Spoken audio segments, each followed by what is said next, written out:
Bom dia, ouvintes da Cisal FM, você que está ligado no Café com o Prefeito. Estamos aqui hoje de forma, dividindo aqui os estúdios, tendo em vista que nós estamos com dois convidados especiais, Dr. Joagni e também Daniel, que irão tratar de um assunto importante do lançamento da campanha Laço Branco, que faz alusão aos 16 dias de ativismo pelo fim da violência contra as mulheres. Nada melhor do que um psicólogo e um advogado para tratar também do tema. Vamos aqui ao bom dia dos nossos convidados, começando agora com o Dr. Joagni. Dr. Joagni, bom dia, seja bem-vindo ao Café com o Prefeito, nesse programa especial de hoje. Bom dia, Olivânio, bom dia, Daniel, bom dia a você que nos acompanha, seja através da live no Facebook do Prefeito Olivânio, seja através da Rádio Cisal FM. É uma imensa alegria, um imenso prazer poder contar com a presença e com a participação de cada um de vocês neste dia de hoje, falando especificamente sobre a campanha do Laço Branco, os homens pelo fim da violência contra a mulher. Daniel, bom dia. Bom dia, Olivânio, bom dia, Joagni, e a todos que nos acompanham neste momento pelas redes sociais e também pela rádio Cisal FM. Daniel, Joagni, é uma satisfação estar aqui a gente discutindo um tema importante, né, como esse da campanha do Laço Branco, né? É uma alusão à campanha pelo fim da violência contra as mulheres. E é importante destacar que a gente fica lançando essas campanhas sempre. Algumas pessoas perguntam por que tanta campanha que a Prefeitura de Picuí lança, né, seja do direito da criança, do adolescente, do idoso, da mulher, da pessoa com deficiência, do homoafetivo, enfim, as diversas, do combate à homofobia. Por que tanta campanha? Exatamente pela busca da igualdade de direitos. Um governo que é justo, ele busca a promoção da igualdade, né, na sociedade. E estamos trabalhando exatamente essas temáticas para sensibilizar a sociedade diante de uma temática que é muito, muito forte na sociedade, que é a violência contra as mulheres. E alguém pode se perguntar, mas por que homens falam de violência contra a mulher? Não deveria ser as mulheres? As mulheres estão falando. E é importante que nós possamos também trazer os homens para discutir essa temática. A gestão é feita de homens e de mulheres. E é importante que o Laço Branco, que ele é discutido principalmente pelos homens. As mulheres discutem as temáticas e é importante que os homens possam também, na gestão pública, discutir esse assunto também, porque trazer para si a responsabilidade no combate à violência contra as mulheres, que ainda é muito latente na sociedade. Nós tivemos em Picuí esse ano um feminicídio, que é o assassinato de mulheres no que diz respeito à convivência no ambiente familiar, da questão do ambiente doméstico mesmo, da questão da relação de afetividade, onde tivemos um feminicídio em Picuí, o assassinato de uma mulher. E é importante que nós possamos estar sempre lembrando, porque uma criança, quando ela nasce desprovida de preconceitos, nasce desprovida de qualquer ato de discriminação. A criança não consegue diferenciar essa questão. Isso é um ato cultural, é aprendido, né? É um aprendizado da vida. Aprende o preconceito, a discriminação, o machismo, a homofobia, é uma pauta que é colocada para a criança. E ela cresce muitas vezes com esse sentimento de separação, de ser diferente, né? Querer ser diferente, querer ser o homem que pode mandar, o homem que determina, a mulher obedece. Isso é um assunto que é pautado no seio familiar, é cultural. E eu queria exatamente para a gente tratar sobre isso, abrir aqui o espaço, para a gente tratar aqui de sensibilização, de envolvimento e mobilização, que são três assuntos que a gente junta os três para fazer a chamada garantia de direitos, que é preciso sensibilizar, mobilizar e envolver também os homens nessa temática para que possamos ter essa pauta, né, esse assunto tocado na sociedade e possamos reduzir de forma significativa os índices de violência e, sobretudo, na promoção da garantia de direitos. Enfim, a todos vocês que estão aí conosco na live, muito obrigado pela sintonia. Vou passar agora para o comando de vocês. A gente vai fazer essa bate-papo aí durante aqui até a primeira parte do programa. Vou passar aqui a palavra para vocês. Fiquem à vontade para a gente tratar sobre esse assunto. Como o prefeito Olivânio bem destacou, Daniel, essa questão do fim da violência contra a mulher, a questão da igualdade de gênero, ela não é uma temática nova no cenário brasileiro. Ela pode ser nova porque se levarmos em consideração mais de 500 anos de história colonial, de um país colonizado como o nosso, a garantia de direitos para as mulheres só realmente foi garantida constitucionalmente de forma efetiva a partir da Constituição de 1988. Então nós temos aí pouco mais de 30 anos de garantia efetiva no texto constitucional dessa igualdade de gênero. Só que a luta ela é bem anterior.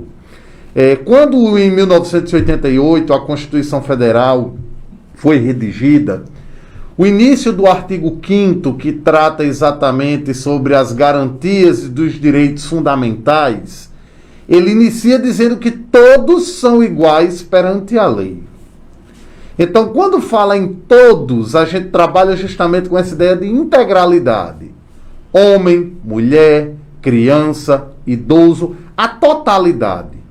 A Constituição, no caput de seu artigo 5º, ela deixa bem claro que não pode existir nenhum tipo de discriminação negativa, porque aí é importante a gente deixar claro isso para a população, que existem dois tipos de discriminações. Existe a discriminação negativa e a discriminação positiva. Inclusive esse nome de discriminação ou desequiparação positiva é algo novo, é algo que ainda a nossa sociedade não entende.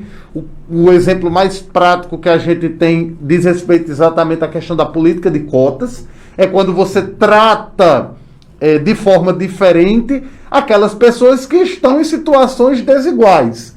A gente sempre diz que o princípio da igualdade, o princípio da isonomia, ele visa tratar os iguais de forma igual, os desiguais de forma desigual, para garantir justamente uma igualdade material, uma igualdade que não seja apenas na forma, mas também no conteúdo.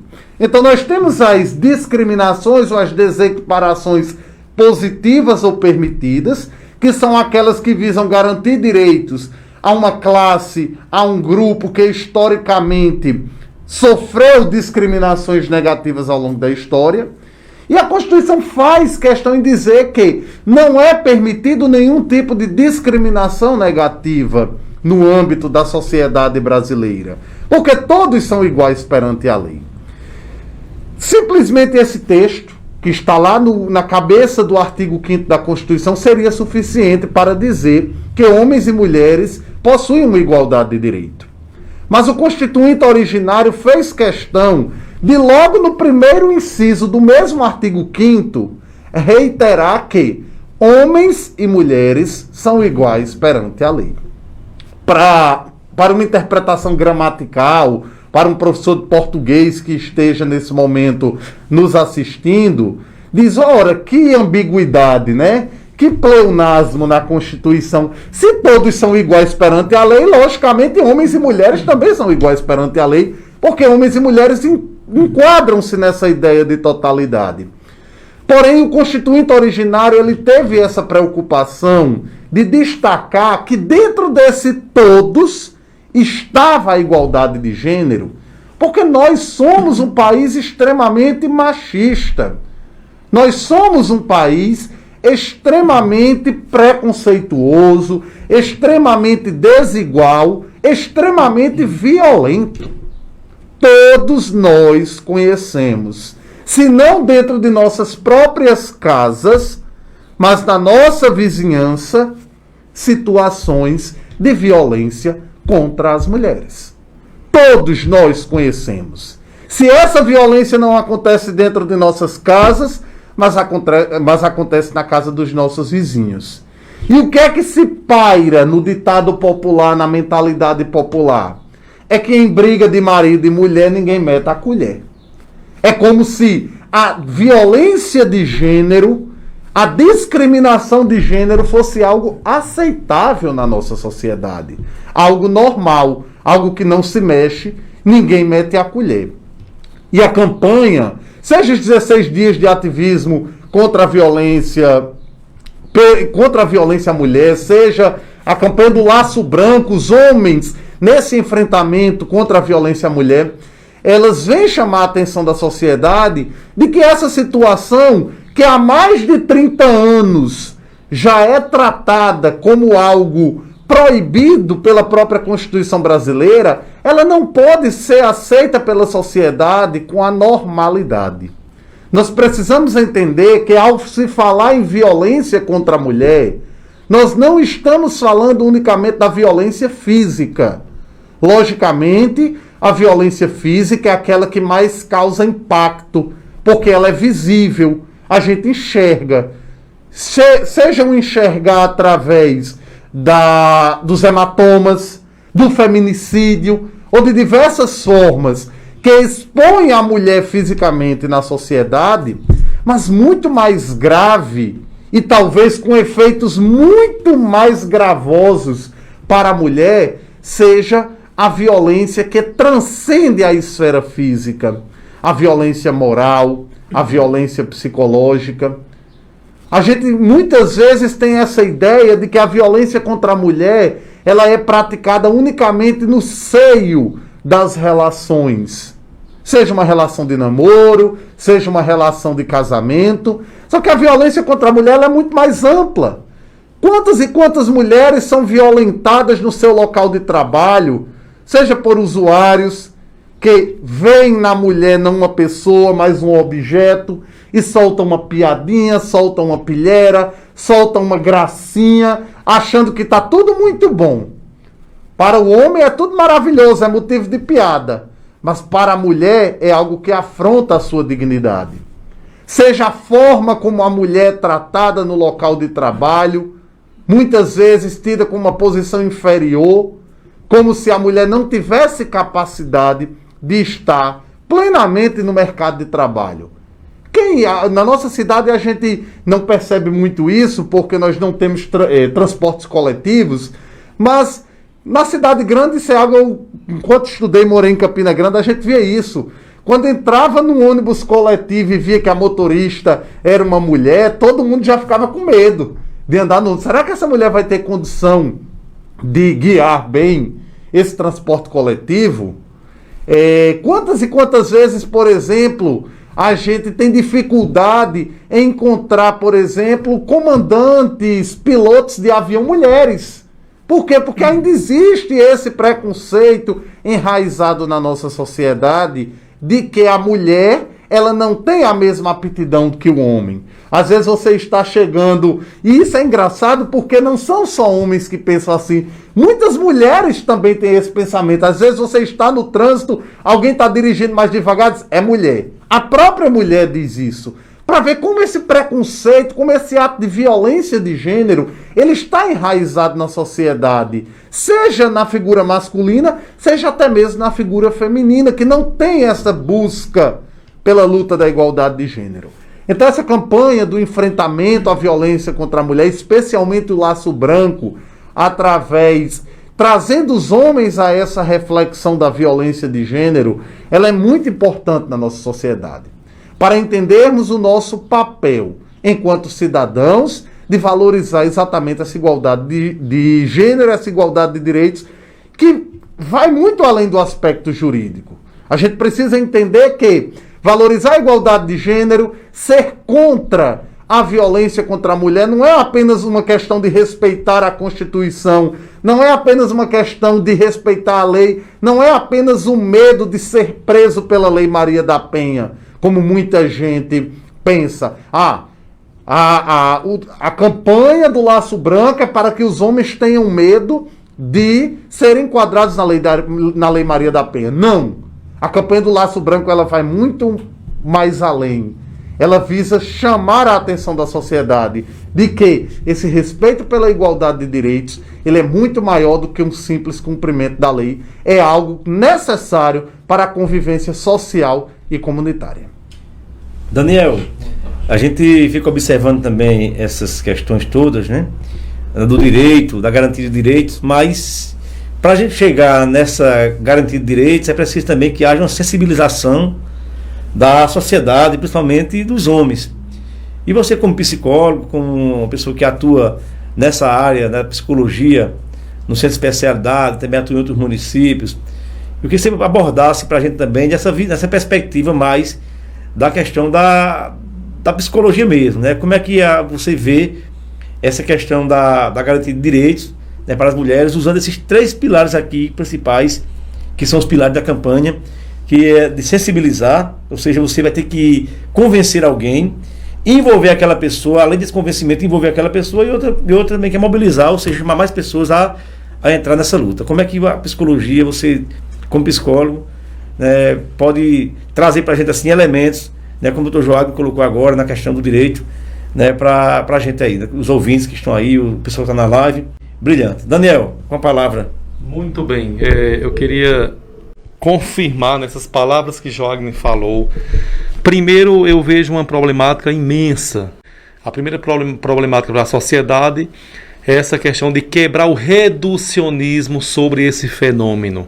Infelizmente, né, e Joaquim colocou, Olivânia no início falou, na questão histórica. De fato, desde a colonização, desde a invasão, enfim, desde aquele processo de escravidão, nós, brasileiros, somos e seremos vítimas desse fenômeno que, infelizmente, dentro de um campo catastrófico, negativo, nós não vamos aniquilar, nós não vamos acabar 100%, porque, infelizmente, o problema é humano, daí a situação de nós não nos naturalizarmos, porque as pessoas veem a violência como algo natural. E, infelizmente, essa cultura, essa tradição, isso que nós herdamos desde tempos longínquos, tem trazido ainda essa cultura violenta, né? Uma cultura que põe em xeque as vidas humanas e vidas femininas, vidas de pessoas que se identificam com algum gênero, enfim. Então a primeira mudança para sensibilizar é essa mudança de ego, porque o violentador, o abusador, ele tem um ego muito arrogante, muito prepotente e se acha em um lugar de poder, onde o outro está sempre submisso, sempre à mercê dos seus desejos, enfim, daquilo que ele pensa. Então a mudança principal para sensibilizar, ela parte de uma nova reeducação. Porque essa educação oriunda de uma cultura, como o Joaquim falou, patriarcalista, uma cultura que perpassa pelas nossas famílias e vai encontrar, inclusive, às vezes até na sociedade, na educação e em outras instituições, como, por exemplo, as próprias instituições religiosas, um fundamento que traz continuidade dessa visão, dessa perspectiva individualista e, sobretudo, narcisista, que é o homem em primeiro lugar. Um antropologismo machista, patriarcalista, que encontrou lá nos séculos passados, principalmente na cultura judaico-cristã, essa questão, né? Claro que se a gente for expandir, vai trazer muitas problemáticas, críticas e etc. Mas se nós colocássemos, por exemplo, falássemos dos espaços onde as mulheres ainda hoje não conseguem alcançar. E por trás nós sabemos que há todo um habitus, né, como falava o próprio Bourdieu. Existe toda uma cultura, um complexo de crenças, que impede que a mulher chegue a outros espaços onde os homens já estão por muito tempo. A gente sempre escutou dos nossos pais, nossos avós, que para ser um líder da religião tem que ser homem. A tradição judaico-cristã coloca, por meio do patriarcalismo, o homem em primeiro lugar. Então uma mulher pode ser mãe de um padre, mãe de um bispo, mas jamais será uma sacerdotisa para termos de catolicismo, para chegar em ser uma presbítera. Outras religiões já se abrem. O que é que eu quero reforçar? Que nós também temos esse viés judaico-cristão religioso que contaminou uma educação que fez com que nós homens entendêssemos, a partir da religião, a partir do senso comum, que a mulher, ela é submissa, ela deve permanecer nesse espaço. E nós que lutamos na contramão, nós não cremos nisso. Pelo contrário, a questão da integralidade e igualdade de gênero. A gente está aqui para lutar contra a misoginia, o maldito preconceito que gera aquilo que é pior, que é a exclusão. O preconceito gera a exclusão, e a exclusão, né, nesse diálogo entre poder e dominado, gera discriminação. Então isso é terrível. Se eu não começo pela minha sensibilização, já na adolescência, já na vida adulta e assim por diante, eu não vou conseguir superar isso. Porque geralmente é na infância que eu aprendo. Então é na nossa casa, é na nossa escola, é nos nossos campinhos de futebol, é nos nossos lugares onde eu tenho contato com os outros, que eu vou aprendendo a essa deturpação cultural que vai além de elementos internos. São elementos socioculturais, nas entranhas de uma história que ainda permite que a violência manche o nosso país. Joagni tem razão. O Brasil é um dos piores países em relação à violência. O Brasil está na ponta. Nós somos violentos. E essa violência ela vem mascarada, vem velada ou revelada, inclusive naquele ambiente que deveria ser um ambiente mais sagrado que uma mulher, que um ser humano deveria ter, que é a nossa casa, né? Que é o nosso lar. E é nos lares, são nos lares que essa violência está praticamente mostrando a sua cara. A pandemia aumentou cada vez mais. O que vem de pessoas, principalmente do gênero feminino, de LGBTQI+, buscando orientações, buscando tratamento, inclusive para sintomas de transtornos mentais nas clínicas, nos serviços do município, é imenso. As pessoas estão cada vez mais sofrendo os impactos dessa violência. Então, se eu não consigo trabalhar isso, se você pai e você mãe que tem uma criança, um menino ou menina, se você está reproduzindo, se você não está sabendo cuidar dessas ideias educativas que estão passando para a mentalidade da criança, essa criança vai ser uma argoz, inclusive de você mesma, mãe. Você mesma. Então o menino pode chorar sim. O menino pode fazer atividades domésticas. Não tem nada a ver. Isso aí não vai determinar se ele é mau. Porque parece que a questão de gênero colocou-se como uma maldade. É uma demonização. Então nós temos que ter muito cuidado com essa ideia que naturaliza que a mulher é inferior e que a mulher não tem vez e não pode, porque senão ameaça. Pelo contrário, né? Pelo contrário, todos iguais. Agora, iguais na integridade, iguais na participação. E daí a importância das mulheres lutarem para ter cada vez mais os espaços de fala. Porque se não tiver, nós homens com essa mentalidade machista, patriarcalista, a gente acaba reduzindo ela a um pleno objeto. E por ser objeto é que essas mulheres sofrem. Quantas mulheres hoje aqui em Picuí, na região, estão dentro de casa caladas, porque tem um grande algoz, que é o marido machista, que oprime, e ela, por motivos, inclusive, de um apego, que às vezes até a gente brinca assim, existem fenômenos nos vínculos socioafetivos que geram um apego tóxico. E a mulher também não reconhece, porque ela não consegue refletir sobre esse lugar. Por motivo, obviamente, às vezes por motivo financeiro, ou por um pseudo-amor, né, uma paixão grande, não sai desse relacionamento. Às vezes eu não saio porque eu vou perder isso. Eu não tenho mais perspectiva. Óbvio, esse ego já foi machucado. Esse ego já foi dilacerado por palavras, por essa violência psicológica que amedronta, que coloca a mulher como inferior. Então essa lógica a gente deve ser quebrada por cada um de nós. Se nós não quebrarmos isso por meio da majestosa via que eu acho, que eu creio, que eu ainda aposto, que é a formação, que é a capacitação, que é a educação. É por meio da educação consciente, trazendo as possibilidades dessas mulheres, desses homens, entenderem que a violência é algo que é uma produção, não nasceu, não é natural. A agressividade, tudo bem, né? Quem gosta da psicanálise vai encontrar em Freud. Nós somos agressivos por natureza, mas a agressividade é para nos proteger de algum perigo que nos coloque em xeque a nossa vida, etc. Agora, a violência é diferente. Freud colocava, Joagni, 3 instâncias interessantes, que se a gente dominasse elas, o nosso ego não sofria tanto.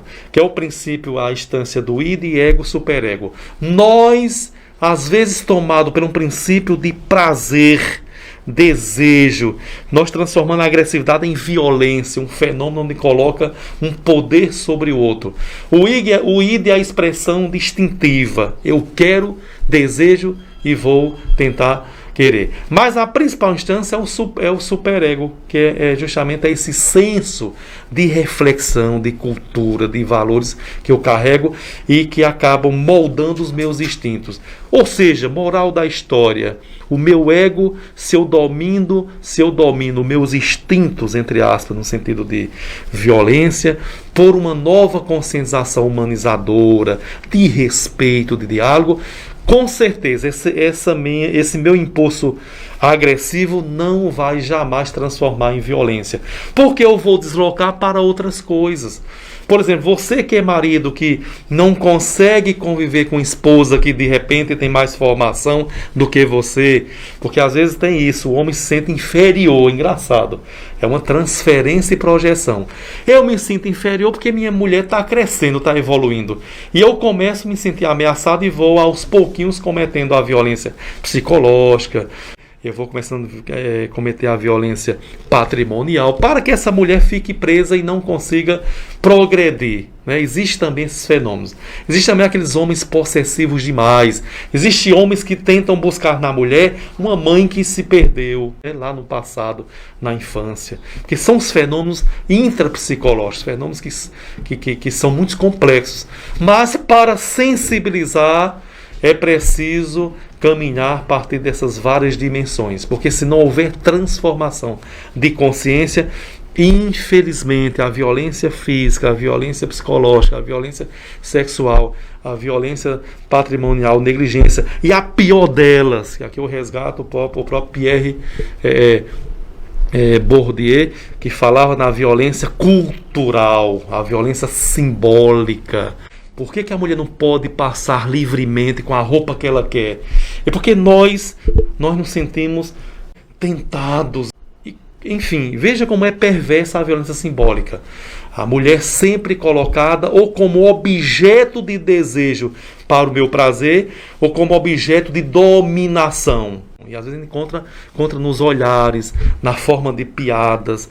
Tudo é simbólico, nos espaços. Mas, para finalizar, eu penso, Olivânio e Joagne, que essa transformação de consciência, por meio de novas formas de pensar, de quebrar essa lógica naturalista, ela nos dá esse grande advento, né, para buscar o reconhecimento de direitos. Não era para ter lei Maria da Penha, não era para ter essa lei agora, né, da importunação, não era. Mas, infelizmente, foi precisa. Essa lei, aquela lei. Mas era para existir uma convivência pacífica. Porque a nossa luta maior é para uma cultura de paz. E pelo contrário, nós estamos vendo uma regressão. Apesar do avanço de instâncias, dos movimentos sociais, das conquistas por direito, infelizmente ainda há um avanço. Agora o alerta é essa: mulher, você que está sofrendo violência, não tenha medo de romper com esse maldito ciclo, porque se você não romper, você está reforçando um ego inflamado de um homem possessivo que também esconde nele um transtorno mental. Por isso que a gente tem que ter muita cautela com isso. E hoje, aí eu vou, em breves palavras, enfatizar a importância do município. Picuí sai à frente de vários municípios pela quantidade de dispositivos oferecidos à população para cuidar dessas mulheres que também procuram. A gente, claro, que não procuram. A gente desejaria que todas procurassem, mas aquelas que procuram encontram lá no CAPS, lá no CREAS, lá no CRAS, lá no Centro de Especialidades, profissionais, inclusive de psicologia, que estão prontos, capacitados com essas ideias para acolhê-las. Então, se você que é mulher sofre, não tenha medo, tenha coragem, porque a coragem ela brota de uma nova conscientização de superação. Tudo é superado com inteligência, com coragem, para que esse ciclo não aconteça mais e você encontrar em profissionais, em toda a rede, né, psicossocial, rede da própria saúde mental, esse acolhimento, para que você não adoeça, porque é impressionante o a quantidade de pessoas com adoecimento psicológico, principalmente a depressão e ansiedade, que se não cuidar devido a isso, você vai acabar tirando aquilo que é mais necessário, mais importante e sagrado, que é a vida. Tá certo? Então essa é a mensagem, Olivânio e Joagni. Agradecer aqui a Daniel e ao Dr. Joagni pela participação. Dizer que assim, é muito importante que nós possamos tratar desses assuntos, né, com essa perspectiva mais profunda, né, pegando desde da psicologia, pegando a questão do direito, porque são dois elementos que vão exatamente nortear a gestão pública, no caso a gestão que compreende as diversas secretarias de assistência, de saúde, de educação, que trabalham de forma intersetorial, né, que compõe a rede municipal de enfrentamento à violência contra a mulher. É muito importante discutir isso, né, trazer para a sociedade, você que está em casa, que está no rádio nesse momento, que está na live conosco. É muito importante esse conhecimento, porque é um assunto que costumeiramente a gente não trata dessa forma. Não trata com essa profundidade, né, de buscar lá no viés da nossa formação religiosa, lá no viés da psicologia, trazendo esses três elementos, o id, ego e o superego, que a gente, né, quando está lá na universidade, sempre vai, quem faz curso na área de educação, que vai a psicologia aplicada à pedagogia, né, de ensino, vai ver essas questões aqui. E é importante que seja trabalhado em sala de aula, que o professor seja também um escuta também, porque muitas vezes a criança também, o adolescente, ele às vezes, né, traz esse assunto da violência doméstica, ele está em casa, para alguém de confiança. A mãe está sendo maltratada e às vezes é um canal, um vetor, né, que vai trazer essa informação para que os órgãos de proteção, os órgãos de controle, né, possam adotar as providências. E semana passada nós lançamos, inclusive, o protocolo municipal de enfrentamento à violência contra a mulher, justamente com a promotora, a doutora Érica, o juiz doutor Anne Francio, com a Arlan também da companhia de polícia, e justamente com o CREAS, com toda a rede do município, com a educação, né, com a assistência e com a saúde, para estabelecer o protocolo de atendimento às mulheres vítimas de violência. Como é que o município vai encaminhar? Como é que vai ser feita essa campanha para chegar até as pessoas? Então, são pautas interessantes que a gestão está tocando, e eu, assim, eu fico muito grato pela participação de vocês, pela colaboração de vocês no programa de hoje, um programa especial, um Café com o Prefeito especial. Eu queria aqui já pedir a vocês também para fazer as considerações finais. Já estamos chegando aqui quase 8 horas da manhã, uma conversa boa que a hora passou e a gente nem viu, né? Já aqui pedir a Joagni para fazer aqui as suas considerações finais, e também a Daniel. E agradecer a vocês pela participação no programa de hoje. Olivânio, eu que agradeço a oportunidade, ao mesmo tempo em que eu parabenizo, né, toda a administração municipal, todo o governo da participação, seja através da secretária de assistência, estendida a todas as outras secretarias, porque, como você bem destacou, esse trabalho ele é um trabalho intersetorial. Ótimo. Eu também quero parabenizar, quero reconhecer, né, que o município está cada vez mais avançando com essas ações, criando esses novos espaços, fazendo com que a população de fato reconheça, né, o trabalho, e também tenha acesso a isso que também é de garantia de direito, por meio dessas políticas públicas. Eu quero aqui agradecer todos vocês, mulheres, homens que estão nos acompanhando, né? Quero agradecer o convite ao Olivânio e também aos profissionais, né, que me convocaram. E, enfim, dizer que nós estamos trabalhando para isso. A mulher que sofreu violência, que está sendo ameaçada, que não tem coragem, que está no seu silêncio, não temas. Procure-nos, que com certeza a gente vai fazer um bom acolhimento. Eu trabalho com essa temática há um bom tempo, né? Já trabalhei no CREAS 4 anos, no outro município trabalhei 1 ano, enfim. Então, o CREAS tem um papel importantíssimo, e aqui eu estendo meus parabéns a toda aquela equipe que tem feito muito. E nós lá no Centro de Especialidades, né, temos 2 psicólogos que também estão lá para acolher qualquer demanda também de violência, porque a gente sabe que a violência é uma das principais causas que ferem, que praticamente corroem essas instâncias psicológicas do ser humano, principalmente do ser humano mulher. Então procurem ajuda, porque estando lá a gente consegue, além de dar esse suporte psicológico, acompanhamento, a gente consegue direcionar para as instâncias que fazem parte da rede de proteção, inclusive até de punição do agressor. Se você falar, se você tiver consciente, você se libertará e aí não terá mais razão para sofrer tanto. Então procurem ajuda. Então agradecer aqui a vocês pela participação. Muito obrigado, Joagni. Obrigado a Daniel. Que esse conhecimento, essas informações que foram colocadas aqui sejam difundidas para a sociedade picuiense e também municípios circunvizinhos. Um abraço, até a próxima semana, se Deus nos permitir. Estamos aqui em mais um programa Café com o Prefeito, trazendo informações administrativas para o nosso povo de Picuí.